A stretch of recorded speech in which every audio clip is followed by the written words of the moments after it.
Hey, this is Bruce Boudreau, and you're listening to Empty Betters with Nick, Mack, and Harrison.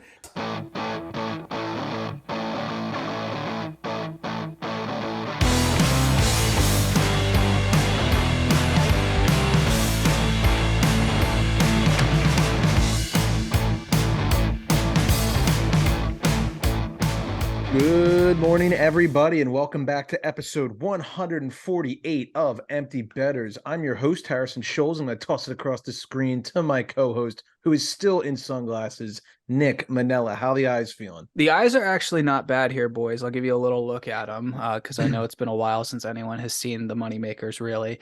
But yeah, just to play it safe, still have the the hazy shades on to keep this bright ass light above my monitor from roasting my corneas. A little bit of aviator action, if I'm not mistaken. No? Absolutely. I do love these sunglasses. I just want to say real quick, I need to put Do Not Disturb on my phone because the Penguins are currently playing the Rangers, and I just got a text from that stupid little shit Mark Cotteraro saying that was quick. I don't know if that means that that's in my favor or not. I'm going to assume no, but I don't care. I'm going to toss it across the screen to my other co-host, Mac Vogel, up in Wisconsin. What's going on, buddy? Not much. Living life, living large, living cold. It's fucking freezing here. So that's what's new on the EB weather report. I think it was like in the teens today. We're supposed to literally get like somewhere between like 6 and 12 inches of snow Thursday night. So yeah, dude, I was reading online like there was some like LinkedIn article titled like White Christmas, and I was like, oh, let me click on it, and it was like the Midwest is going to get hammered with snow this weekend. A lot of my friends don't know if they're going to be able to like travel because like that's like right when they're all trying to go home. It doesn't really affect me because I'm not going too far this year. My family was just traveling together for my cousin's wedding. I actually just got back from Dallas, Texas, and had a great time there. But yeah, since we were all just traveling and just saw each other, we're just kind of doing our own things for Christmas this year. So yeah, but hopefully the snow doesn't hit us too bad because I know a lot of my buddies are a little stressed about how and when they're getting home. Stay warm. Hopefully, yeah, absolutely. Stay safe too. Maybe school will get canceled for you. That'd be nice. 2-hour delay. Now we are going to toss it across the screen to our intern, Mr. Jackson. It is good to have you back on the program, my friend. Where are you about right now? I'm back in the great state of Illinois. Finished up first semester of senior year at Marquette. Excited to get that one done. Nice. Just been big chilling. Celebrated Hanukkah with the family. Got a nice little paperweight here. Ooh. So okay. Back in the Franklin days. Nice. That kind of stuff. So big chilling in my signed Brian Bickle jersey and just so excited to be back on. I think it's been like 2 or 3 months since I've been on the show. So yeah, no, it's good to have you back for sure. Especially as football's winding down. No offense to the Bears. Okay. Hey, we don't need to talk. We don't need to talk about that. Can we just not talk about football, guys? Oh, I don't want to. Like, I'm exhausted. I don't want to hear it. Like, just let's just forget about what happened this weekend. Yeah, I've exhausted enough energy on that in separate group chats. So, All right, let's get into it. But before we do, just a couple of reminders. January 21st, a Saturday night in downtown Milwaukee, we will be at Elwood's Tap and Liquor for a watch party for the St. Louis Blues versus the Chicago Blackhawks at 7 p.m. Central Time. We are super pumped to be at Elwood's. We will have a couple goodies with us. Come by, hang out. Should be a phenomenal time. And I just can't wait to see y'all in person. It's going to be fun. It's going to be a blast. I absolutely love that spot when we were there last time. Yeah, and with playoff football on in the background as well, that'll be fun. We'll be all over the action. So definitely pop by. May or may not be a cardboard frozen pizza beer luge in our future, but yeah, we'll see.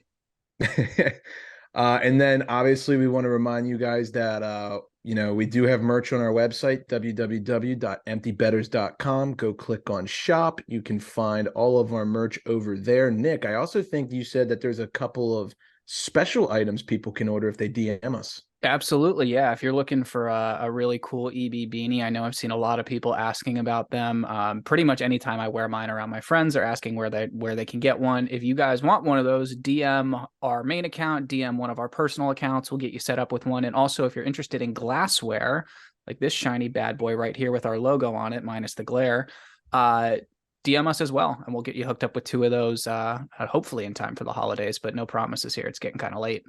The whiskey glasses are fire. But yeah, hit us up, buy some merch for the hockey fan in your life. And before I forget, obviously want to wish Happy Hanukkah, Merry Christmas to everybody. This will be probably the last episode going up before the holidays. So I hope everybody enjoys, stays safe, and if you're in the Midwest, stay warm. All right, question of the day. Usually this is a Mac segment. I was stumbling upon Twitter earlier today, and I just saw something that caught my eye, and saw a lot of comments on where I was like, you know what, this would make a great QOTD for today. So here's my question, and it's going to be a little bit of a two-parter because I think the first part of the question is going to be pretty obvious.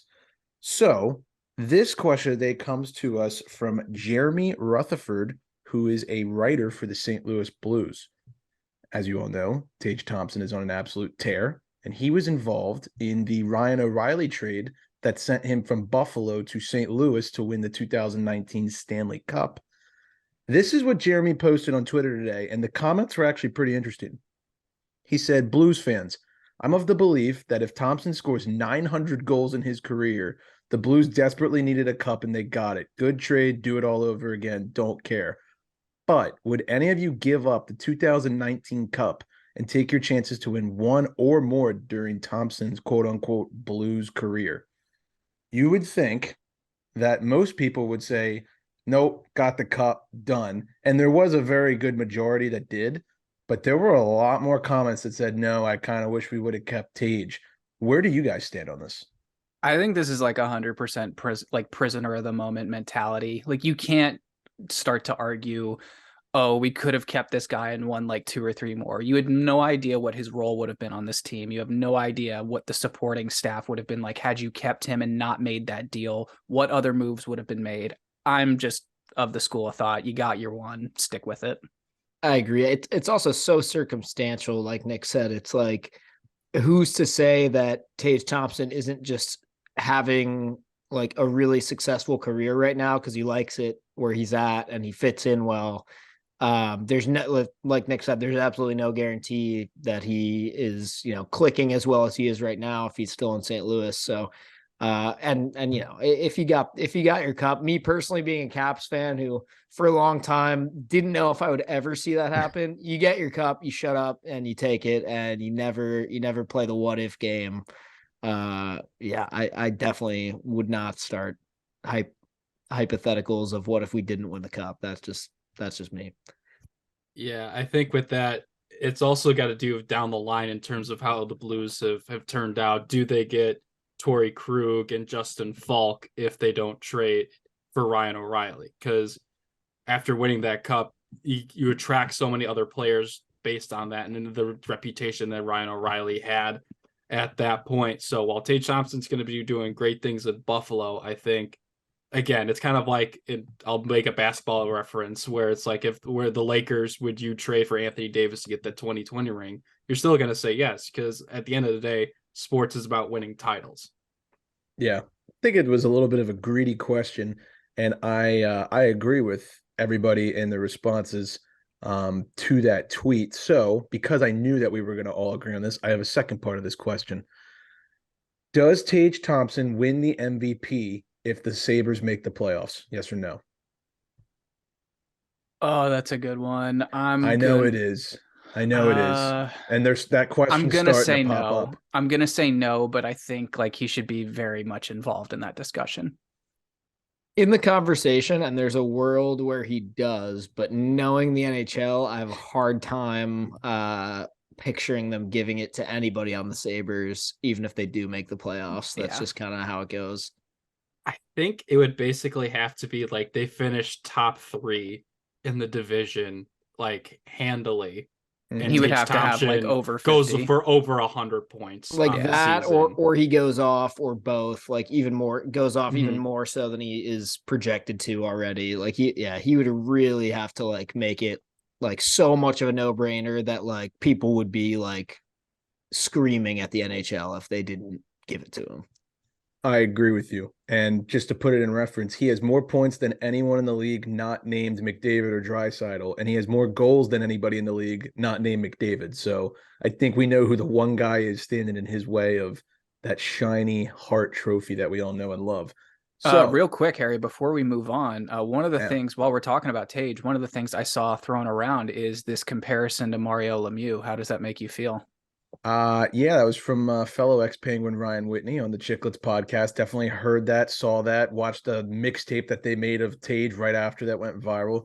I'm not that mad about it. I knew what he was saying. He's like the reach, the size, the hands. Every single one of Tage's goals this season looks like a highlight reel, and it's never a shot. It's like this wicked toe drag that turns into this lengthy 7-foot wingspan backhand, and it's just wild. So the one from the other night where he was like standing in front of the net and like didn't have that much time, but somehow like just bought himself like plenty of time, and he did like a little like head fake thing, and just like I literally watched it on loop like 10 times because I was like, how the fuck did he do that? Like, yeah, it's impressive shit. Like you're saying, it's all highlight reel goals.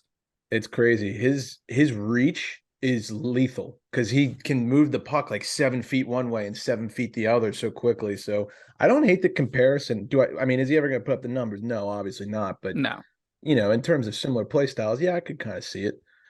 All right, let's move on to NHL news. So to start off, the NHL salary cap is expected to go up by $1 million next season. That came to us from Gary Bettman a little bit earlier in the week, given the jersey ads, helmet ads, the virtual board ads that we all know and love very much. That's not disrupting the television programming at all. 1 million, not too bad. Any thoughts, comments, concerns?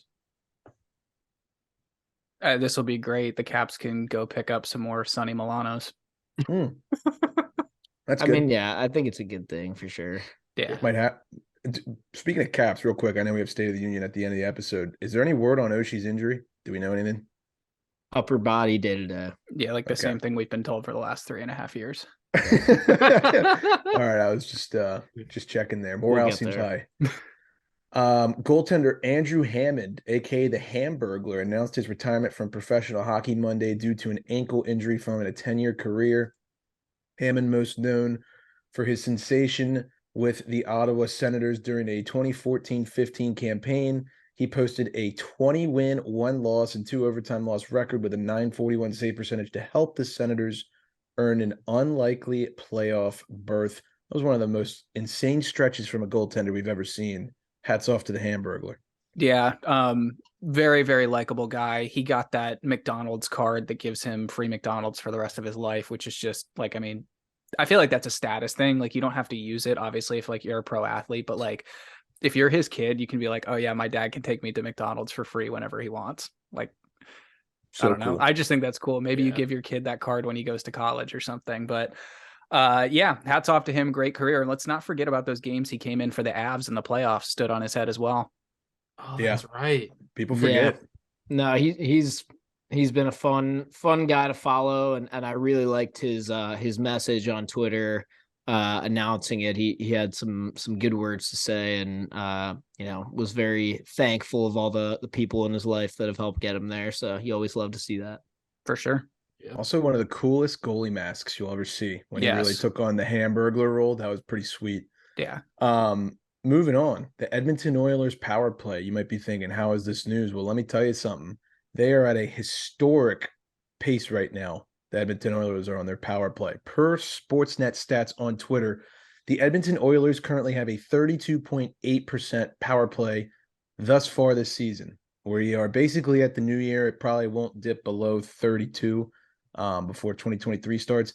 The all-time season record is 31.9%, held by the 1977-1978 Montreal Canadiens.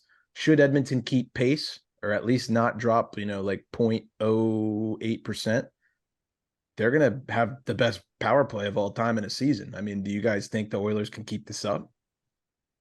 I think it's going to be tough, especially because you think back and how good the Habs were in the 70s and then how many fewer games they were playing back then. So I think that's a unique challenge added into this this stretch here for the Oilers. I think it would be great if they could. I think it would be great for the game if they could finish the year above 30%.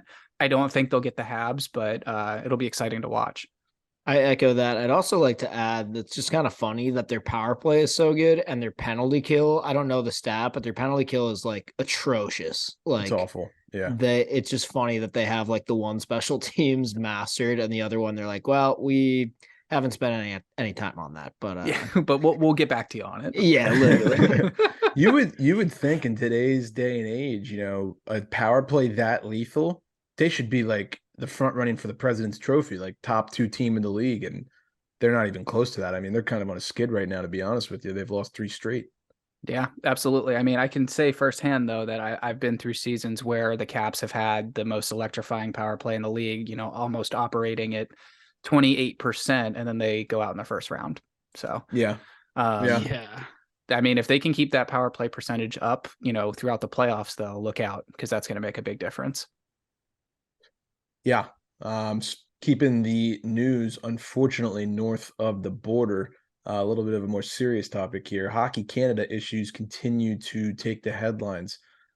Police investigators in London, Ontario say that they have reasonable grounds to believe that 5 members of the 2018 World Junior Hockey Team sexually assaulted a woman in a hotel room after a Hockey Canada fundraising gala. This just broke to us from TSN, I think, yesterday, if not today. Yeah. Just really awful stuff to hear, especially with the World Juniors coming up right around us, with Canada being the favorite. Yeah, absolutely. And just with everything else going on, sort of along this narrative with Hockey Canada, it's really starting to raise some questions here. Yeah. Don't want to touch too much because obviously the investigators are probably going to have some news go out here, in the next week before we record next, but hearts go out to all the victims. That's awful to see. And, this needs to be corrected immediately. Just shitty situation all around. For sure. John Tortorella, he has been making headlines per usual. He has been healthy scratching his leading scorer, Kevin Hayes, for 2 games in a row now. Hayes is the leading scorer on the worst offensive team in the league and has now been health bombed 2 nights in a row. Keith Yandel had some extremely had some extreme criticism of Torts in a video that he posted onto Twitter, saying that maybe Torts needs to be healthy scratched, which I thought was very interesting. Yandel went on to talk about how he's been in that locker room when Hazy was there, says he's a leader, the guys respect him, he's needed in the lineup. What is going on through Torts' brain, Nick? It has to be like, I just kind of look at this as either something happened that we don't know about, or this is like a very dramatic version of like pulling the goalie when you're down 3-0 in the first period. Like just trying to inject any life you can into this team, saying sort of like, hey, we're all kind of in the same shitty sinking canoe here in Philly. Let's just try and get something going. And no one's above this kind of treatment. I think it's that. I think you're spot on. I think it's a power thing for him. He's always been this kind of guy who wants to show everyone that there's nothing he's not afraid, or there's nothing he's afraid to do, basically. And so it probably, unfortunately, doesn't have that much to do with like Kevin Hayes or like his play, which is kind of annoying to me. Like I respect Torts in some ways. I kind of like what he's about in terms of like dealing with the media. Sometimes it's, it's entertaining, right? But it gets to a point where you're using a player to like make a statement, and it's not really fair to him, in my opinion, like not really fair to Hazy. And again, who knows? Maybe I don't know some other shit that's going on behind the scenes or something, but that's just kind of the way I see it. And I don't really think there's anything, to be quite honest, that the Torts can do that's gonna unsink the boat, as Nick put it. The ship's going down. So you can health bomb whoever the fuck you want, but yeah, Flyers suck. It's like you can stuff as much like sponges into that hole in that boat to get it to stop, but it's going down fast. I mean, do you guys think they bring him back next year as the head coach? I don't really see that happening. No, I think at this point you like how Tortorella can be sometimes, but this is just going like way beyond, like even like holding a player accountable or whatever. But when I first saw this, my brain wanted to go immediately to like a conspiracy theory that they're trying to like mega tank for Connor Bedard. I don't hate that. I don't hate that. But I can't give Tortorella that much credit for thinking that far ahead, considering his track record. So I think this is just a very weird situation overall. He also would not be the one to like I don't care if it's like the second coming of like Wayne Gretzky, Ovechkin, and Crosby combined that's about to like come out of the fucking draft. Torts' attitude would be like, I don't give a fuck about him. I just like, you got to win these games or we're whatever. Gonna play like, North-South hockey for 60 minutes. That's all I care like about. he would literally be the guy to get his team to come in like second to last place when they had a shot at like the second coming of fucking Wayne Gretzky in the draft, just to prove that point of like, just to prove we worked for it. Like, they had the grit to battle for it. Ultimate grit guy. Ultimate grit guy. We grinded on the boards and we were able to get a couple extra wins out there today, boys. Yeah. On the topic, before we move on the topic of whether or not they bring Torts back, I don't know if I'm ready to say that they don't, because to me, going into this season, everyone thought that the Flyers would be fucking horrible, right? Like everyone was like, they will be bad again. They will be one of the worst teams in the league. That was kind of the expectation. And I'm sure bringing Torts aboard, they were hoping he would do like something to maybe help them not be like the worst team. But I mean, if anything, I think he's exceeded like expectations. At least initially, they were out, running and gunning initially. Sure. Now, if he doesn't get brought back, to me, that's more of like management saw that like the players just are not responding right to him or whatever. Like he's just not the right fit. But I don't think they'd choose not to bring him back based on how the team is doing right now, because everyone knew they'd be right where they are pretty much. They're also like, I don't think we don't give this team any credit on this podcast, let's be honest, but we're not giving them enough credit for how banged up they are. I mean, that team is bleeding injuries right now. Yeah. That's fair. Their IR is basically half their salary cap. I mean, they signed Ryan Ellis to a monster deal, and he might never play hockey again. Exactly. They signed Sean Couturier to a monster deal. He hasn't played hockey in 3 years. So. Cam Atkinson hasn't played a game for him yet. And he just this year at suffered a season-ending injury. So, I mean, it's pretty bad. I don't think Torts will get canned, but what I do wonder is, is Hazy like, fuck this, and then he wants out by the deadline? That would make things interesting. He's got a pretty hefty contract because they just signed him, I think, like 2 seasons ago. But I'm sure he'd have some bidders at the deadline. Someone would take him. That. Yeah. So interesting times in Philadelphia, and then some really sad news. God, this is heartbreaking. But London Knights center Abakar Kazbekov died on Saturday, according to an announcement from the Ontario Hockey League. Dale Harrop, a member of the New Zealand national ice hockey team, has passed away at the age of 33 in a tragic surfing accident. That is just absolutely brutal news on both parts there. So he had been representing that team since he was like 15 years old or something like that too. So he's definitely a familiar face around there. Yeah, really T's and P's, of course, go out, and best wishes to loved ones, friends, and family. I know our good buddy who we just had on, Robbie Schremp, was sharing the page for Kezbekov's family where you can donate to the funeral proceedings as well. Yeah. Shout out to Schremp. He's always trying to help out, and great reviews on the episode with him. So we want to thank him again for coming on. All right, now a topic that we all know and love, and we knew was going to come up eventually at some point this year. We've dodged it for 3 months since the season previews, but now we're here because it's almost crunch time. We're coming up to the new year, the back half of the season, so it's time to start talking some playoff pictures. The Metropolitan Division. I mean, I think we all knew it was going to be a gauntlet, but man, it is really shaping up to be a gauntlet. Our good friend Anthony at Forever Blue Shirts tweeted this out, figured it needed to be talked about. There are 6 points that separate first place through sixth place in the Metropolitan Division right now. I'm about to list 6 teams that are separated by 6 points. Keep in mind, only 5 of these teams can make the playoffs. One of them will have to miss.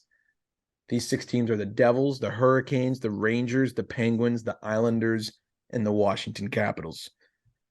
What are your thoughts? going on here, fellas?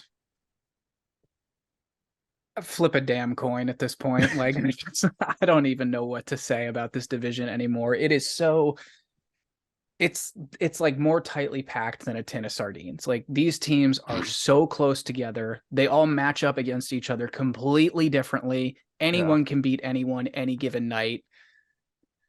That's hockey, baby. Right now, I'm just going to have to go with my gut and say the Islanders miss. I don't know why. I'm not completely sold on this team. Let me spitball off of that, because I'm going to say the same team, but I actually have like a working theory here. Okay, this is some big you have brain, big brain prediction here. I think, and watch, I'm probably going to eat my shit so hard on this one, but whatever, we're going to try. I think the Islanders are going to miss the playoffs by like couple points. And I think that they're finally going to realize that they need like an actual coach. Because I feel like Lane Lambert is just not the guy, you know? Like I just feel like they're suffering from like the post-Trotzy situation that the Caps suffered from when they were like, oh, we can just make our assistant coach the head coach. Like, that'll Todd work. Reardon Penguin sting operation. Yeah. Literally, yeah. That fucking bullshit. Don't even get me started.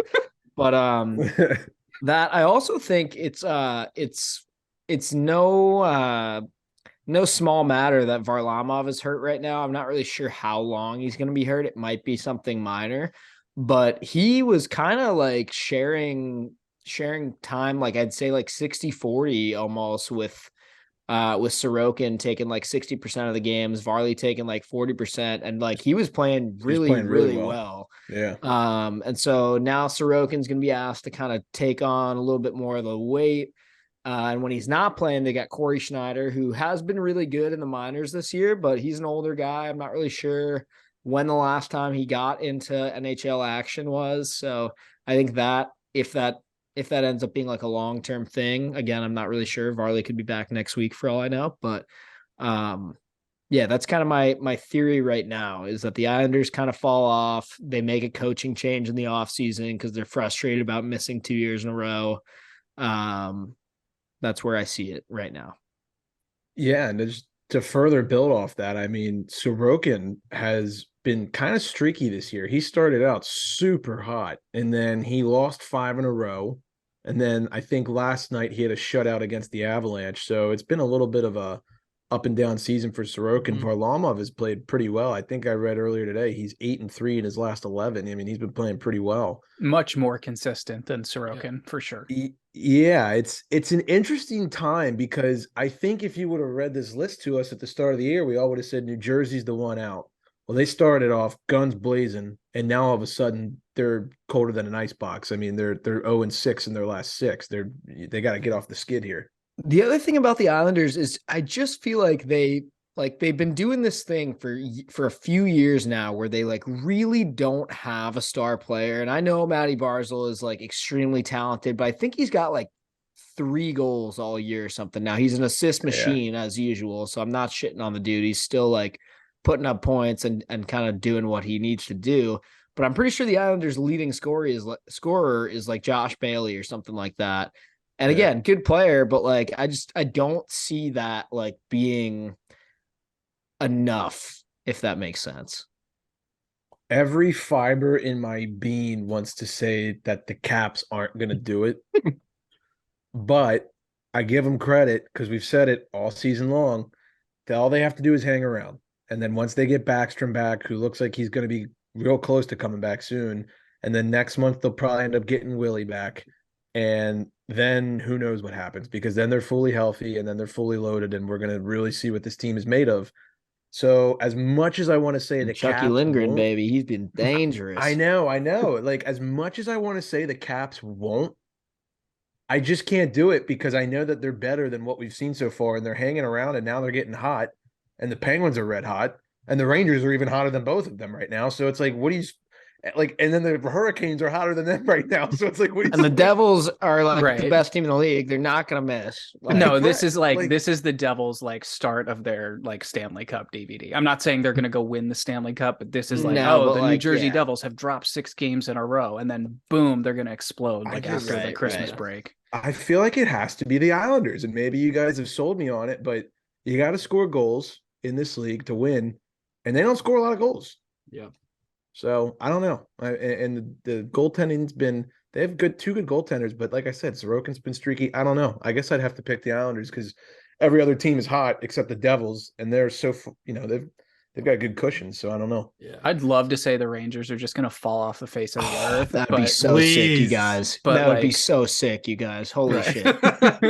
I would be a very happy camper. It would be amazing, God. but I think we would kind of be banking on like 1, if not 3 catastrophic injuries for that to happen. Do you know how funny that would be? Like I said at the beginning of the season, I hope we just go for total locker room implosion. Like just everyone loses the room, like gives up on the coach, and it just nosedives. The Penguins play the Rangers as we're recording this. We're almost done the first period. Rangers are up 1-0. Every part of me hates that franchise, hates that logo, hates those jerseys. Last year still stings. I don't care what Mike Sullivan says about it being a new year. I want Trouba dead, and I hope this team doesn't make the playoffs, but they will because they're a really good team. And Shesterkin's getting hot, so look out. He is. He's finally. Don't starting forget, to put this it is together. the team. This is the team that like literally all of us were picking to like win the Stanley Cup. So go to the final at the beginning of the year. Yeah. All right, moving on. Some from Metro bias, but Cale Makar making headlines for a very strange reason last night. Matty Barzal in the game against Colorado last night, December 19th, was chasing Makar behind his own net. Makar goes behind the net, he wheels around, and then Barzal kind of got his stick up near his like bicep shoulder area, kind of gave him a little tap, not a slash, not a hook, not a trip, just basically like love tapped him. And Makar lost his balance because he lost an edge, and the referee puts his hand on his own feet. Blew a tire. Yeah. Blew a tire. Referee puts his hand up for a delayed penalty, calls tripping against Barzal. And Cale Makar actually looked at the ref, if you watch the replay real slow, and he just like puts his hand like this. He's like, no, like that wasn't a penalty. And the refs talked about it and took the penalty back and overturned it, and then there was no call on the play. Pretty weird situation. Makar was asked about it later after the game in a press conference, and he said, I felt bad. I thought I would feel less guilty if I was honest. Classic Canadian. He said, I will make sure I don't do that again going forward because I want to help my teammates. And I just kind of felt bad for the guy. He's kind of in a lose-lose. It's a bummer because they lost 1-0 in a shootout, I believe. That is actually correct. No, they won one. They won 1-0. They won 1-0 in shootout. So yeah, okay. So that didn't even end up mattering. Oh wait, the Avalanche one? I thought I could have sworn the Islanders won. I'm pretty sure the Avs won. Yeah. I thought. Oh yeah, I saw. This was talked about a bunch. I actually just watched this evening on Around the Horn, PTI, and Sports Center consecutively back to back. And I thought Frank Isola made a great point. Like, you have the 6th best power play in the league, and that's just numbers wise. Talent wise, we're probably saying you got the 2nd best power play in the league. Why would you not give yourself a chance? But I'd also like to point out that Ovi did this a year ago. Yeah, and it's funny you mentioned that because all the announcers were like, "Oh, I've never seen that. Like, what a class act! Yeah, You'll so never see that happen." I'm everyone like, at ESPN last year. You all just said 3 different shows back to back. I've never seen this before. Literally happened ESPN. last year. Well, God damn it. What happened with Ovi last year? I don't even remember that, to be honest with you. It was against Vegas, and literally, I think it was sort of same thing, a little bit further up the half wall, maybe by like the hash marks on the outside circle. Like a push almost. Yeah. It was like center ice, and like the guy kind of like had his like open palm and was just like pushing Ovi a little bit. And same thing, like Ovi just like blew a tire. And they put the hand up, and he was like, no, like almost the exact same thing, just different part of the ice. Huh. And he was like, no. And they were like, oh, okay, for sure. You're right. No penalty. A wild weekend for officiating across all sports. NFL, don't even get me started. Terry McLaurin, you can ask him. But, this makes you wonder, like, do refs have confidence in what they call? I mean, they overturned it. Like, what? I don't even know if they looked at replay. I didn't watch the whole video, but I don't think they looked at replay. I'm pretty sure they just went to center ice talked to him. They were like, nope. Yeah, he literally went like NFL style, like when they like accidentally drop a flag or something, and they like he still got on the mic and like walked over and like positioned himself to make a call just to be like, there's no penalty on the play, face off at center ice.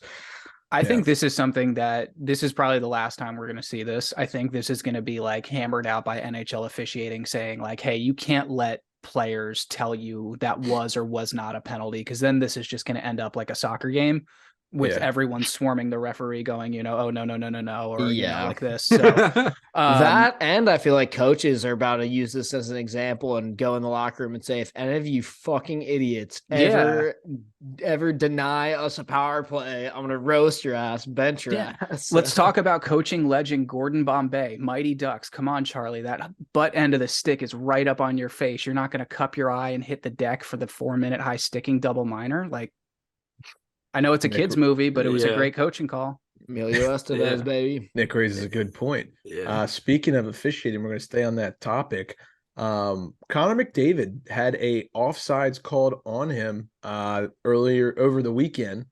We're going to insert the McDavid audio right here and then talk about his comments in the play. So we're going to insert the audio right now. We kind of get burned on a call in the playoffs over a similar type of situation. You don't know if it's offside or onside, but the league's got to clarify some of these rules.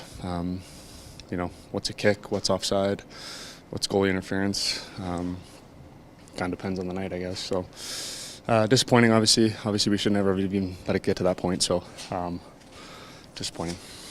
Did you feel like you were in control even though you preceded the puck? Is that what you're telling us? Since I was a kid, I thought, if you have possession of the puck, it's onside. If I have possession or not, I guess that's the judgment call. So either way, I think players just want some clarity on some of these rules. We've been burned on a few kicks and stuff like that, and obviously Calgary had the situation last year in the playoffs. So it kind of goes back a long way. Not understanding some of the rules of our own game. It's kind of funny, I guess. Okay, so as you can tell, McDavid a little frustrated. Ironic that the same exact call happened last year when Cale Makar had that very controversial offside entry. I believe that was against the Oilers in the Western Conference Final, but he didn't have offside called on him. They called it good. So there seems to be a little bit of confusion on what offsides is and what possession of the puck means. I don't know if you guys had a chance to see this highlight, but what were your thoughts on the McDavid comments in the call? I think he's spot on, and he was respectful about it. He didn't make a big fuss about it, but he basically just said like players just want some like clarity on like what is and what isn't offsides, goalie interference, kick, whatever. It all seems to be pretty like wishy-washy, a lot of gray area on like almost all of the different ways you can get a goal called back. So I think they just want it to be clear, and I'm with them on that one. I think this, to make yet another comparison to another sport this episode, like this is exactly like the problem in the NFL a couple years ago where no one knew what a catch was. You just don't think they know. Yeah, exactly. You need to define this so guys can play by the rules and call it back when it's, it doesn't fit it. You just need to define it better. Yeah, I totally agree. I would admit that, looking at that play, totally understand McDavid's frustration. It's like they're really taking a magnifying glass and looking, and it sounds like possession of the puck means your stick has to physically be touching the puck, but in my opinion, you can have possession of the puck without touching the puck. And like you said, there have been tons of other plays where they have literally specifically said, hey, we know this guy isn't touching the puck right now, but he has possession. Or he has control, it's a good goal. Or whatever. Right. Yeah. Like it's a natural part of stick handling. Yeah, they literally just need to make up their mind. And to me, it shouldn't have to be touching your stick, because everybody knows, like you said, like you can be flying down the ice, one hand on your stick, and the puck's like right next to it, but you have it. Like, yeah, totally agree. Last discussion point real quick, and then we'll get to the gambling segment and 3 stars of the week. The Devils. I know we've talked about them a little bit when we talked about the Metro Division, but they have gone ice cold. They have now lost 6 straight and are currently losing 1-0 to Carolina. I hammered the Hurricanes. Please stay like that. The last 6 losses, let me read you the teams that these guys have lost to. The losing streak started on Friday, December 9th against the Islanders. So they've lost to the Islanders, then the Rangers, then Dallas Stars, then the Philadelphia Flyers, where they only put up 1 goal against Philly. Then they lose it against the Panthers, and here we are against Carolina, trying to snap that 6-game skid. What are your guys' thoughts on the Devils right now? It's mostly good teams, honestly, that they just lost to. Also, they've won way more games than they should have. Everybody knows that. To me, this is just them kind of falling back down to earth a little bit. I really don't think it's like panic mode for the Devils at all. I personally don't. I never thought they were going to win that division, so it wouldn't surprise me if they kind of fell down to like second, hung around there or something. But we all know why this is happening, right? It's the Manila curse, and he just traded for Vitek Vanacek in fantasy. It's so true. And the second he gets him, he can't win a goddamn game. So yeah, wow. Now that you put 2 and 2 together, it's starting to make sense. And I apologize, they've lost 5 straight, not 6. So they're trying to end a 5-game skid. Nick, what are your thoughts? Well, I think Mac is spot on. First of all, it is absolutely that curse which is affecting them. But I mean, in another way, Mac, you're absolutely spot on. There is no need to panic for this team. Most of those games you lost were against teams that are not only good teams, but were also really, really hot. I mean, especially Dallas, who had been really, really good that 4-day span that the they Stars had put together. Are so hard to beat with Yes. Ottinger. It's like it's messed up. Yeah. And I was at that game. The Caps threw everything but the kitchen sink at him, and just for whatever reason couldn't get it to go.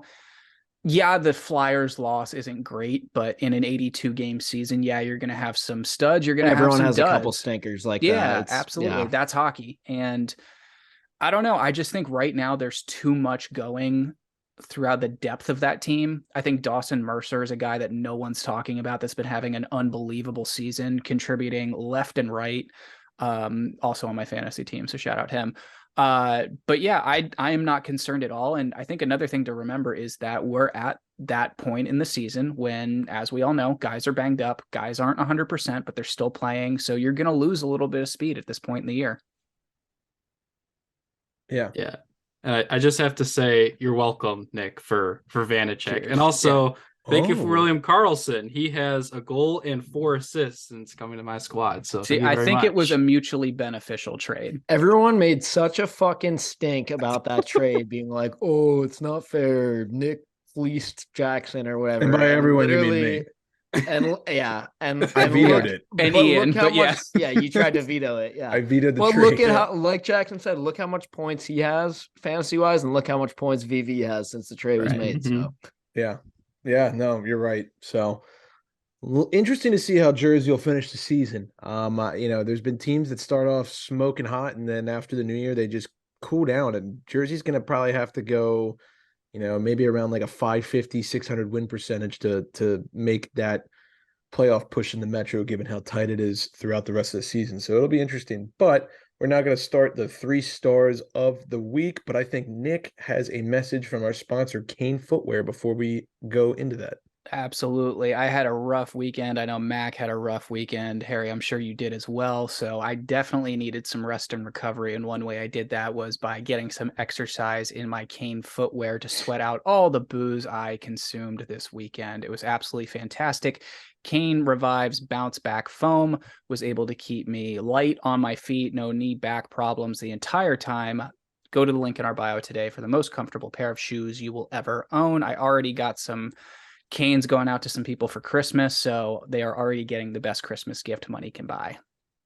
Amen to that. They just dropped a brand new camo pattern too. That's pretty tough. Ooh. Not like a woodland, but it's like leaves, like actual leaves on the shoe. So if you're into that, like the real tree kind of stuff. Yeah, they got like the neon orange ankle strap on the back. Looks pretty cool. Nice. If you know anyone who's into the camo pattern, might be something to look at. I also want to say, speaking of recovery, I am recovering. Not that anyone cares, from one of the closest fantasy football matchups I've ever had in my life. We are currently in the playoffs in my league. It's 1 game, as it should be. If you do 2 weeks, I think that's a squid move, in my opinion. Should be 1. For football, it definitely is. Yes. So this was wild.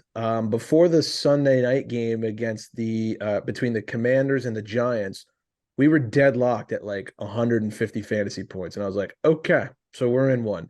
He had Saquon Barkley. I had Aaron Jones. I was like, all right, this is going to be interesting.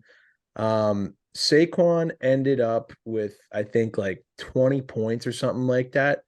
I went to sleep like after the first half of that game, and then he ended up putting up a touchdown and such. So I basically needed Aaron Jones to get 21 points on Monday Night Football. And with AJ Dillon splitting the carries, I was sweating. So I'm watching the whole game. I'm like, oh my God, like this is nuts, like blah, blah, blah. Jones eventually gets the touchdown. I go ahead. I'm like, as long as he doesn't fumble, I'm fine. I'm chilling. I win. I go to bed. I text my buddy. I'm like, as long as Jones doesn't fumble, I'm good. Like, who cares?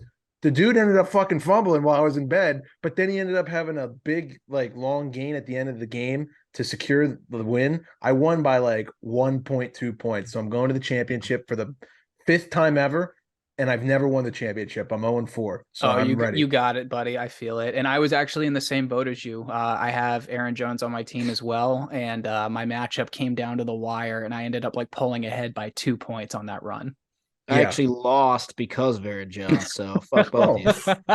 Okay, then. We have very different opinions of that Aaron Jones performance, but I'm feeling confident. My opponent has Jalen Hurts as a starting quarterback, and he's projected to not play, or at least play hurt.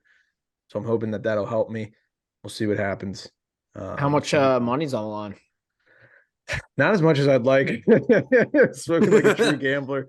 We did a small pot. I think it's like $150 or something like that. It's nothing crazy. Better than a sharp stick in the eye. Yeah, no, I wish it was like, I think we should do a bigger buy-in because it makes guys pay attention. Because here's the excuse you get. That's what we do for hockey. Right. Yeah, here's the excuse you get. Oh, I'm in 2 other leagues. Oh, but I'm like, well, make this the highest bidding league and then you'll care more. Like, easy solution there. It is tough with football. Like, especially how many people play fantasy football now. Like, people have family leagues, people have work leagues. I mean, you've got like the guys that do like the keeper leagues or the dynasty stuff where like they've got the same players for 5 years. It's everywhere now. I will never do more than 1 league football. It's too much. It's too much to keep track of, too much to root against, too much to root for. 1 league in fantasy sports is my rule. I live and die by that. All right, 3 stars of the week. Number 1, Ovi. You know the drill. 3 goals, 2 assists. Mac was at the United Center for that one. It was a wild I don't know time. if I've talked about that enough. I don't think so. It was a 10-minute segment last episode. So well, and I'm going to the game on Friday. They play Thursday in Ottawa. So now I'm kind of like, do I want to see 801? Do I want to see 801 and 802? Like, what's the over under on how much money Nick is going to spend on Caps tickets before he actually breaks this record? Like, yeah, right. He's going to be going to like every single game. Set the line at like $1,000 because I'm going to see it. Do you think they play Friday? Do you think the Caps are like, yo, Ovi, just stay right where you are? We're selling tickets like never before right now. Like, I mean, just the hell of a business model, Harry. They play the Jets, so he eats them. He eats them up, and he got 600 against the Jets. So yeah, okay. I'm rooting for him to hit it while you're there. If it's large stoppage, right? If it's large stoppage, David, that's going to be a problem. Yeah. Nick, you have to just by rite of passage bet Ovi to score a goal. Oh, absolutely. Yeah, I think I have to do a couple other EB traditions that go hand in hand with Cap One Arena as well. But like, no swiping. Yeah, we'll just yeah, right. Tage Thompson, 2nd star of the week, 4 goals, 4 assists, 8 points in 3 games. And then Mats Zuccarello, 5 goals, 3 assists, and 8 points in 4 games. Not too shabby. Let's get to the gambling segment of the episode. This segment is brought to you by Brackish Life. If you're like us and grew up on the water and outdoors, then Brackish Life is perfect for you. They have a wide selection of gear from UV shirts to hoodies and hats. It is Real Bay apparel made by Real Bay people.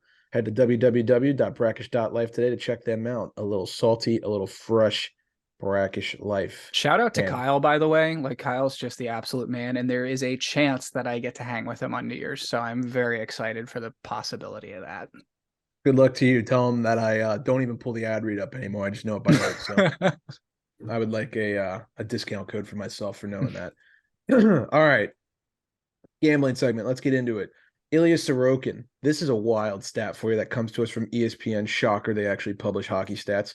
13.8% of Sorokin's career starts have resulted in a shutout for him. I know we talked about Sorokin earlier being a streaky goaltender. This stat goes right in line with that. Almost, what is that? Like, basically 1 out of every 10, I'm rounding to 10% here, but 1 out of every 10 Sorokin starts is a shutout. That's pretty wild. That is the highest rate of any goaltender to debut in the NHL's modern era since 1943 with a minimum of 90 career starts.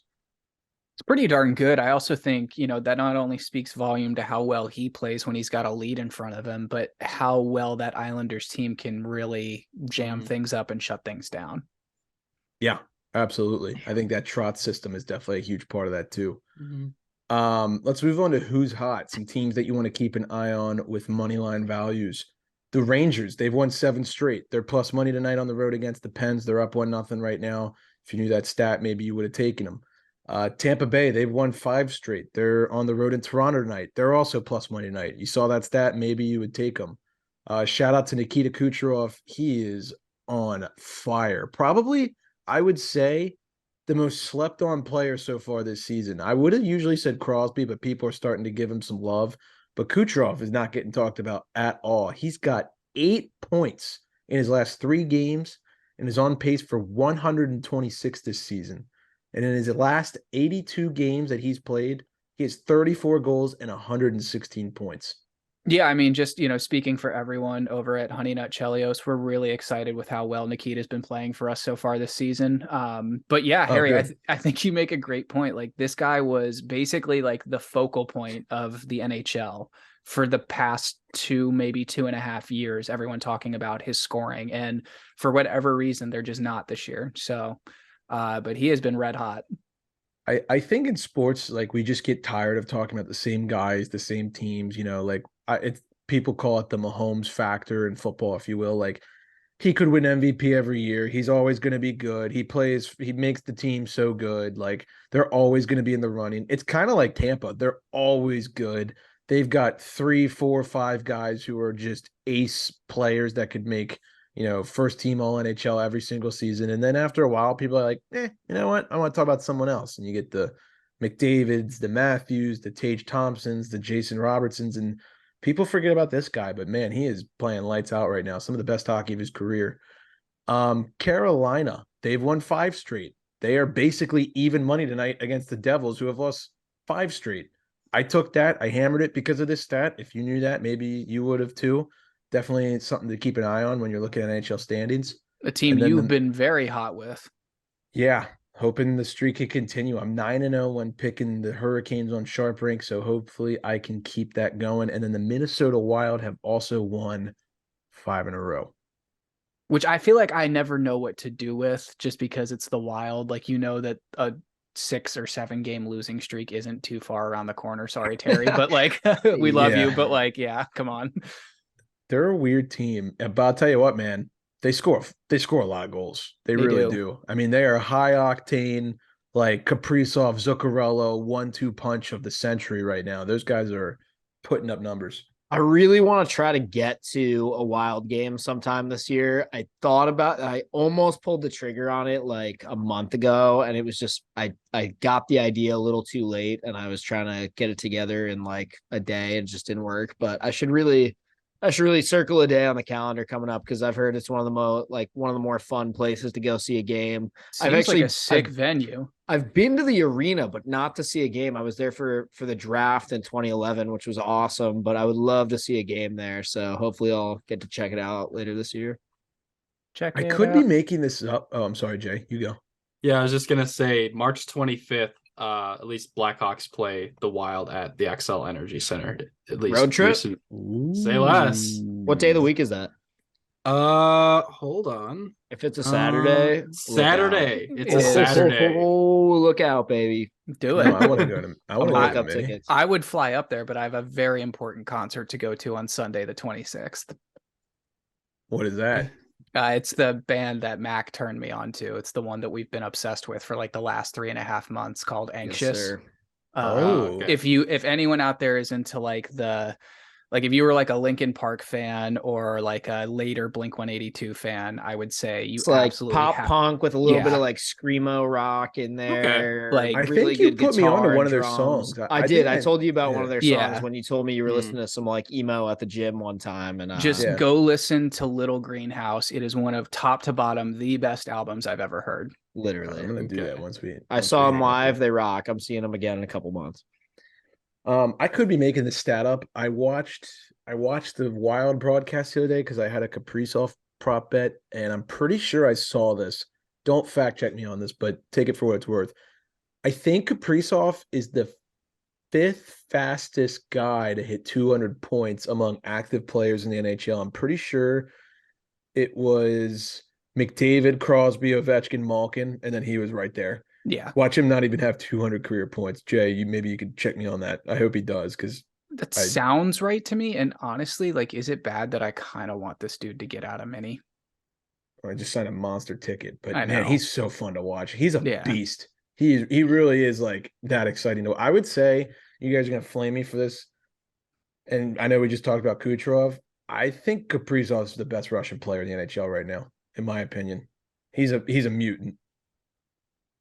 Okay, so according to Fox 9 in Minnesota, he's the 4th player in league history to get 200 points in 167 games or fewer. That list includes Crosby, Ovechkin, and Malkin. Okay, so McDavid's not even in there. I was right. A lot of Russians. So I guess McDavid wasn't in there because of the broken leg, maybe. But it's games played, right? I don't know. I guess his rookie season. His rookie season, though, he didn't like tear it up. No.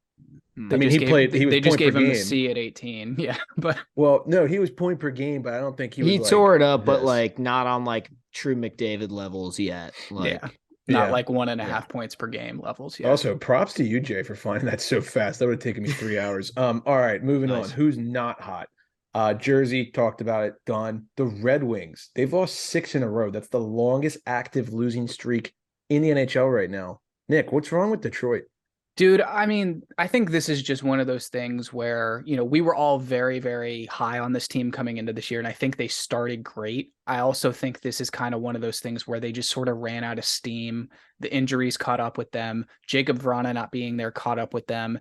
And you've got a lot of, let's be real, unknown names in that lineup. You don't really know what they're going to be producing on a night in, night out basis. You've got a little bit of a goalie carousel. Husso and Nedeljkovic are splitting time back and forth. That can add some, variety to the consistency of this team. Which, by the way, like those two goalies, they both had some really good games, and they've both also looked terrible at times this year, especially Nedeljkovic. I forget which game it was, but a couple weeks ago, I saw him play one of the worst games like ever. Yeah. And this is also a team we know about Tyler Bertuzzi's continuing injury concerns here. That's a huge problem for that team. I think they were probably, we've said this in the past about Lucas Raymond. You're probably expecting a little bit more offensive production at this point, but hey, sometimes it takes some guys a little bit longer. Kubalik has been good. Perron's been good, but yeah, they need a little more consistency. I wouldn't say they're like done yet. Like they could still climb back into the situation, but took the Caps to overtime. I mean, yeah. And Perron's goal in that game was like the most typical Washington Capitals goal to give up I've seen in my life. But also, that game was a continuation of like the Caps taking like 55 shots on net, and like some like mid to no name goalie is just like, no, fuck you. Try asking again. But Detroit ice cold right now, so might want to be looking at betting against them on their upcoming schedule. Here's a wild one. I don't think any of us would have predicted this, but the Winnipeg Jets lead the NHL in goals scored since November 29th. They have scored 50 goals since the 29th of November, and that puts them number 1 in the league. The offense for the Jets is clicking right now. They're kind of a good team, and I don't really get why. I have this figured out, guys. It's because Canadian Thanksgiving is in October, so they didn't have any leftover, turkey to digest, simple fix. Yeah, this is now it makes sense. Thank you. I appreciate that. I think, when you hear Winnipeg, you think Hellebuck, right? And you're like, he's a good goalie. Well, yeah, he is, but apparently their offense is nasty too. What'd you say? Large stoppage. Large stoppage. Yes, large stoppage. Would you care to educate the listeners? Okay, so this is actually a Manila-ism. This is the dumbest thing ever, too. David Riddick is the backup goalie for the Winnipeg Jets. He has been known to be called Big Save Dave. And at some point this year, Nick and I were talking about who he should pick up in fantasy to beat Harrison. And I told him that he should pick up Big Save Dave. And then he was like, okay, you do have a point. I'm going to go snag Large Stoppage David. This is named for formal occasions, like the NHL awards, Right. Yeah, that's what would appear. I'd be down. We should. Yeah. We should. I'm down. We should. That'd be a great t-shirt. We'd split profits 50-50, Dave. Just let us do it. I mean, a team who could use some large stoppage from their goaltenders would be the Vancouver Canucks. They have allowed 5 or more goals this season 14 different times. That is most in the NHL right now. Can I rant really quickly about the Canucks? Oh, go for it. Okay, you know how they started the season so bad and then they went on a run, and we were talking just a couple weeks ago about how they were only a couple points out of a wild card spot or whatever. They've fallen down a little bit since then, but still there's plenty of hockey left this season, right? They're only, a handful of points out of a wild card spot, right? Last night on December 19th, I was watching them play somebody help me who I can't. Yeah, I think it was the Blues. They were getting their ass beat. Yep, they were. It was in Vancouver. The fans in Vancouver might be the biggest fucking babies I've ever witnessed. Literally, it's the third period, and I get it. You're losing 5-1. You're not having fun watching this game or whatever. They were just continuously booing. Literally just booing the entire, there's literally 15 minutes left in the third period. And I'm watching and I can just hear the crowd it's not even for a second or a few minutes. It's just a continuous boo, that just doesn't stop. I was shut up, bro. You've never seen your team play shitty for a while. Just sit there and watch or go home if you don't like it. I'm sorry. I saw that and I was you guys I think suck, man. That's a great point. If that was an American city, the arena would just empty, everyone would be I'm not going to sit here and watch this. I'd rather go do something else. So I think that just says about Vancouver that the fans literally have nothing better to do than sit there and boo and their Canadian, it just goes back to Canadian fan bases are just too freaking hard on their teams sometimes, man. Mm-hmm. You just got to know that sometimes your team plays badly. That's just part of it. And you don't need to react so extremely every fucking time. Just calm down. Consistently booing throughout the second and third period of a 5-1 ass blasting. Really, yes, they're going to be able to magically fix that. Next game, everything's going to be fine. Also, it's making it worse for sure. You think the players are taking anything positive from that, or you think they're just holy fuck, I hate our fans, I can't wait to go on the road? It's if it's the fifth penalty that the team has taken in the last 10 minutes of a 2-2 hockey game, by all means light them up, but there's a time for it, but just in a normal, also it wasn't even they were playing all that bad. Jordan Kyrou was kind of just going off, doing insane shit. It was just one of those games where it's just well, we're getting our ass handed to us. It happens. The Canucks are in purgatory. I don't know what they are.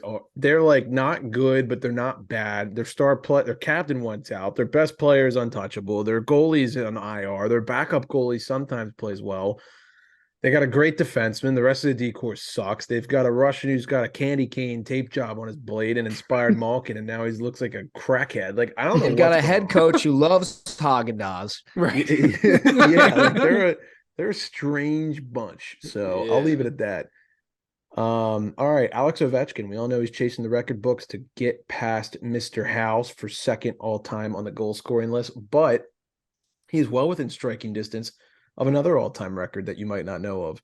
Ovechkin is just 5 shots away from tying Ray Bourque for the most shots on goal all time since the stat was started to be recorded. Ovechkin currently has 6,205 career shots on net in his career. Mr. Bourque remains number 1 with 6,210. Ovi just needs 5 shots on goal to tie, 6 shots on goal to become the all-time leader.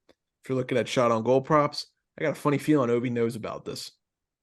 I have a funny feeling. It's funny because it seems Yeah, I think he will. He usually gets like 4 or 5 a game, especially if they get a couple power plays. But it really just seems like there's a new this is the first I'm hearing of this truly, and it just seems like there's a new insane stat that he's shattering like every other game. So hell yeah, cheers to that. He's all-time power play goals leader now, right? He's all-time power play goals leader. He will become the all-time shots leader, and then I think he's also number 1 with one team. He scored the most with one franchise. Yeah. And I think it was Mike Rupp who said this. And Jackson, if you can pull this up while we're talking, that'd be great. But I believe Ovechkin is well within striking distance of being the all-time hits leader in the NHL as well, which would be wild. That would be nuts. That'd be really cool. That'd be a really cool. I'm pretty sure Rupp was talking about that. Jay, if you find it, let me know. I don't know. But while you're looking, one last note for the gambling segment, and then we're done. Jason Robertson, a guy that we've sucked off multiple times on this podcast and have just been like, oh my God, he's going to be on the cover of NHL 24 or 3 or whatever we're on now. That would be a sick cover. Let's be real. Yeah, it would be like he's the face of the Stars. He might be the future of the league. All that might still be true, but he has 1 goal in his last 8 games. And that 1 goal was an empty netter last night against the Columbus Blue Jackets. The superstar winger has kind of gone cold here lately. Yeah, definitely. I think this is something that you just see a lot with this Stars team, especially with their forward core. They go through these ebbs and flows of where they're scoring a ton, then they're not really scoring a lot. They're winning games 2-1. They're losing games, 4 or 5-1. I don't really anticipate this sticking around that long. I think this is just a slump for this kid because I think he's been fantastic all year. Yeah, I'm pretty sure he'll find his scoring groove again, but just a little bit of a cold December stretch, if you will, for the Dallas Stars superstar. So I did find the all-time career hits leader, but quick stat appetizer I just did a quick calculation for Ovechkin. His shot percentage for goals all time is 12.9%. That's crazy. Just to give an idea. But the problem is, in terms of hits, he could actually become the all-time hits leader, but he is trailing 2 current active players along with Dustin Brown. Cal Clutterbuck of the New York Islanders currently has 3,660 hits. And then Matt Martin, who is third, has 3,517. So Martin and Ovechkin or not Ovechkin, Clutterbuck are going to need to retire. And Ovechkin would need to get like 400 or like 350, 400 hits for the rest of his career.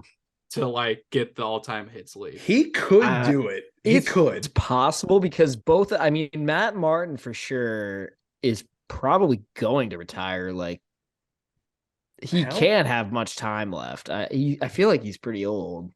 I mean, Clutterbuck's been in the league for a long time too. Is he only 33? Yeah. Cal Clutterbuck is 35. Yep. Both of those guys are younger than Ovi. Matt Martin is only 33. I'm shocked by that information. Yeah. Matt Martin is 5 years older. I thought that dude was like me. 37. He did start playing Matt Martin did not start playing in the NHL until 2009. Wow. Wow. Holy shit. That's crazy. So Clutterbuck's 35, Matt Martin's 33, and Ovechkin's 37. Yeah. They're probably all going to retire at like the same time, honestly, because... Yeah, that's crazy. Wow. I didn't know that. So I didn't know that the top 2 were still active. That makes that a lot different of a conversation. And then Milan Lucic is currently 5th, like 200 behind Ovi. Okay. Mm-hmm. Wow. Wild stuff. Thanks for looking that up. You're welcome. All right. Injuries, fly through this because I know we're running long. Barkov day-to-day because of lower body. Sharks, no Luke Kunin, out for the rest of the season with a torn ACL. Boone Jenner for the Jackets will miss the next 4 weeks with a fractured thumb. Cam Atkinson of the Flyers will miss the remainder of the season due to a non-orthopedic procedure. That makes sense. Blake Wheeler and Nate Schmidt are both expected to miss a month with injuries. Then we just talked about the Jets leading the league in goals since November 29th. That's something to keep an eye on. Yeah. Roster moves real quick. Stuart Skinner extension by the Oilers, 3 years, $2.6 million AAV. Trevor Moore, 5 years, $4.2 million AAV. Jacob Vrana. Morgan's excited about that one. Oh yeah, shots on goal legend Trevor Moore that I put random $100 units on just in the middle of a November game against the Blackhawks. I'm an idiot, but whatever. Jacob Vrana has been reinstated by the NHL and the NHL Player Assistance Program and is now back with the Red Wings. I think he played the other night. Great to see Vrana back on the ice. That's awesome news. State of the Union, gentlemen, take it away with the Capitals. Won 7 of their last 8. Things have been looking up. Team's got a lot of positive momentum right now. I would say right now the biggest takeaway here is what I've been saying all year, and I'm going to repeat myself for the 10th time probably since we started this season, is that the Capitals need to survive in advance, stay alive in this division, and right now that is exactly what they're doing. We talked a little bit earlier about how close 1st through 6th in this Metro are. Right now I'm looking at 3rd through 6th, which are separated by 3 points. It's also like the amount of time we need to like keep surviving is not that much longer. Like we're getting that much closer to getting our key pieces back. So props to the team for holding on, but we got to do it a little bit longer here. I gotta say, I don't want to jinx anything. I don't want to get overly optimistic, but I am really, really excited about all of the things that I've heard about Nick Backstrom recently. Specifically, I heard a special report from Alan May, who has been monitoring the situation pretty closely. And he said that watching Backstrom skate like the last like week or two, he thinks he looks like better than he has in like 5+ years and like is skating like beautifully and looks like he's poised to like return and make an impact. So that, I mean, I really, when he left, end of last year and they announced kind of what the plan was for Backstrom, I was pretty certain we'd never see him play hockey again. Like I really thought that was going to be it. The surgery he was getting was the kind that you really just don't return from typically, or you come back for 10 games and you're like, yep, no way, not going to happen. And then you retire. So really excited based on what I've heard. Hopefully that's true. And hopefully he's back soon. But yeah, you got to be happy with how they played in the last 10 or so games. Charlie Lindgren, huge, stepping up, starting games while Kemper was hurt. Kemper's back, by the way, and we're still starting Charlie, which, I mean, I don't know how you can bench a guy like that. It's unfortunate for Kemper to get injured and come back and kind of lost his starter's crease, at least for the time being. But I mean, if you're Laviolette, I don't see how you start Kemper right now unless there's a back-to-back, which eventually will happen, get him back in there. But yeah. Yeah, I also think, guys, I mean, just the support system has been great. I think one thing about this team that we've seen lately is, this team is winning hockey games in a lot of different ways. Last night they got 2 goals from Nick Dowd. Could have been 3 goals from Nick Dowd. The dude was all over the place, and that's something that you just love to see, because when you are lacking some of the superstars that the Washington Capitals are, you need your role guys to step into that spotlight and say, hey, I can do this too. I really think that might have been the best game I've ever seen Nick Dowd play. Like that, that might have been the best game of his career. He was all over the place. 2 goals, amazing assist. Did you see him? He assisted that Orlov goal and then got off the ice. Yeah. He didn't even know. He was like getting on the bench and they all started like mobbing him and they were like, turn around. You just assisted the game winning goal. And he was like, oh, word. Okay, cool. It's over. And how many other guys who are like sitting on 2 goals do you know that would just rip that thing at the net as hard as they could? For sure. Yeah, no. One last thing, and then we can move on to that other team. But Sonny Milano, biggest steal of the whole year. Like, what the hell? We just got him for free, basically, and he has been like a huge key piece for us. Like, even when he's not scoring, he's out there making a difference. I have a hard time finding a critique to mention when talking about Sonny. I got one. His hair. Yeah, okay, that's fair. Yeah. I'm with you on that. But looks like a flamethrower just hit him. But other than that, yeah. You want me to talk about that other team that's ahead of you in the standings, or are you done? I mean, I'm kind of tired. I could use a nap, so yeah. Okay. Yeah, go ahead. Yeah, thanks. Pens, they're hot too, just like the whole Metro division, besides the Devils, obviously. Won 6 of their last 8. both of those losses to Carolina. That sucks, but one was in overtime. The other one was a 1-goal game. So can't be too mad. Good news, the power play, they've definitely turned it around. They've scored a power play goal in 8 straight games, so that's promising. Only 3 teams have more power play goals than the Penguins since the start of December. Those 3 teams would be Edmonton, Ottawa, and Buffalo. So pretty good company to be in. I really just want to give a shout out to 2 guys who have really picked up their play that I think a lot of people were saying were going to be traded before the start of the season. That would be Pierre Joseph and Marcus Pettersson. They've both played insanely well, especially with Marino leaving for Jersey in the offseason and now Petrie being injured.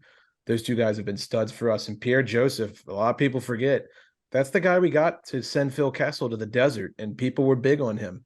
And they were saying that's a fair trade. This kid's going to be good. He's a great skater, blah, blah, blah. And man, he's really starting to find his stride. He was a first rounder, so look out for POJ. And then Jari. I mean, he's won 6 straight starts. That's the second most that's the second best win streak that's active in the NHL behind Brian Elliott of the Tampa Bay Lightning of all people. So keep an eye on that. But he's like probably the second hottest goalie in the league right now. So Jari's playing well. 2 defensemen, second unit playing well. Power play's playing well. Pens are hot. I don't know if they're going to be able to beat the Rangers tonight. Last I checked, it was 1-0. It'd be nice to get a win there. Still 1-0 halfway through the game. So we'll take it from there. But yeah, no complaints with the Pens. Winter Classic on January 2nd. I'm really looking forward to that. The jerseys look sick. Fenway looks awesome. I'm excited. I will say, like, props to the Penguins. Like, I think they did a good job with those. It's a little bit, it's kind of like the classic mixed with the non-traditional, but I like the cream. I think it works. The cream works, man. It gets a thumbs up for me. It does. I liked it too, but you especially got to give him credit when the league loves you so much that you've been in like every single Winter Classic and you're like running out of ideas. They at least thought of something that was still pretty good. So when are you guys going to show your jerseys? Like, when's that going to happen? It's never going to happen because literally, I don't know what's we've up talked with that, about truly. this. Like, we fully expect these to be horrible. That game is in like less than 2 months and they don't know what they're wearing. It's at NC State's football stadium. Like, just wear this. I will be there, by the way. Breaking news. I think I'd mentioned that. Yeah, before, we knew that. But I will be there. Yes. Yeah. Oh, wow. That sounds awesome. Sick. I don't know what I'm not turning this into a segment, so I'm almost asking you guys, please do not respond because this could go for 2 hours if you do. But what are they going to do for their jersey design? They've done the eagle. They've done like the W. They've done the old like regular caps red. Like, what are they? How many iterations? The only thing they really haven't done, 2 things. Nick is right. The dome on the bring front, home the dome, boys. Or come on. Keep in mind, I know we've done a lot of Screaming Eagle shit recently, but possibly the best rendition of the Screaming Eagle, in my opinion, is like the royal blue jersey with the Screaming Eagle. We haven't done that, although I gotta think this is gonna be a white jersey because we're the away team. So, but we also haven't really brought back that like white Screaming Eagle one that Ovi wore when he scored the diving Arizona goal. So I'd be okay with that too. I would argue I like the white Screaming Eagle more than the black one. Hear me out on this. What about the Screaming Eagle like across like this with like its talons on the dome? Whoa. Jay. In like either black or white. I would love it. That would look pretty sick. Yeah. With like the wings like spread like it's draw the crest of the jersey and then sick. like this on the dome. That would be as sick. long as they find a way to make it not like look too busy, I'd be down. Yeah, I just hope I don't have to put one of those behind me for like a year. Other than that, we're fine. I'm kind of like interested to see it. Like, I know you said don't talk about this, but here we go again. Like, I'm kind of interested to see like what Carolina is going to do. I swear to God, if I see any Hartford Whalers shit, I will burn that stadium to the ground. I'm gonna get so pissed. Yeah. I'm gonna get pissed. Alrighty then. Okay, last segment. It's around Christmas time. Every year that means the World Juniors are on. So Nick, you're the World Junior coverage guy. I'll toss it off to you to finish off the episode. Sure. So surprise, let's run through some odds to win because this is a gambling podcast. So Canada at a -119. The best country in the world, the United States of America, at a +345. Finland at a plus 354, Sweden at a plus 529, and then the Czechs at a plus 1,458. Just a reminder, there is no Russia in this tournament because of reasons, which I'm sure you're all aware of. USA games to watch out for. All of these are going to be on NHL Network, and all are going to start at 4 p.m. Eastern time. On the 26th, they have the Latvians. On the 28th, they have the Slovaks. On the 29th, they have the Swiss. And on the 31st, they have the Finns. My players to watch are going to be Luke Hughes out of some college, Luke Middlestat from Minnesota, Logan Cooley from Minnesota, and Jimmy Snuggerud from Minnesota. All those guys are absolutely fantastic to watch. You think Minnesota's good? I don't know. I can't tell. I don't think they're that fired bad, up. Yeah. This is going to be fun. I'm bummed it's on NHL Network, but I'm going to legally stream it because fuck you guys. So yeah. And if you're one of those people that needs that, go to onhockey.tv to check out the best illegal streams for it. Ooh. Or Streams East. That's a good one too. Stream East is clutch. Mm-hmm. Good plug. Good plug. I'll be taking USA. I'm biased, but what else is new? I mean, let's talk about value bets for a second here. I mean, plus 345, the second best odds to win. Why would you not throw $10 on that? I will be doing that. I feel like US and Finland, Finland's always good in this tournament, but put some cash on one of those two. Like that for Canada to be minus money before this tournament even starts. I know that they're the heavy favorite, but that's a little much. It is. Yeah, that's a little much. That. Especially not even look at, I mean, they didn't win it last time. No, they didn't win it. They were like this last year, which probably means they're due if realistically. Right. Whatever. Right. Unlikely they'll lose 2 in a row. Also, they're bringing 3 guys who are in the NHL and 1 guy who probably could be in the NHL. God damn it. What? All right. Well, yeah. No, Shane Wright's played in the NHL and he's playing for Team Canada. So he has an NHL goal. Bonkers. Yeah, it's a little wild. But anyways, that's going to be fun. That pretty much wraps it up for the episode. But I am reading here that we have a special announcement from Mr. Vogel. We do, fellas, and I just want to tell all the fans out there that it is with a heavy heart that I announce that this is the very last Empty Betters episode where you will see these beautiful locks on my skull. No. And why? It's just one of those things that I've done a lot of thinking about, and it's time. So this Friday I will be going in to get it all cut off. So how much? Right, like now you still gonna have a mullet, or are you gonna go like? No, like it's all like me. Yeah, like pretty much. I mean, maybe not that short, but like they're like. It'll be like shaved on the sides, a little bit on the top, nothing. Wow. Yeah. Nick, you know what this means? What? Your time's coming. Just just full send terrible college mullet again is what I'm hearing. Yeah, I mean someone's got to do it. I could try it. I'm still in college. Yeah. Mac, your locks are what make you. It's on like your freaking cartoon thing too. I know. Right? I you know what? I did think about the caricature. I was like, fuck. Well, I don't know how that one's gonna work. Right.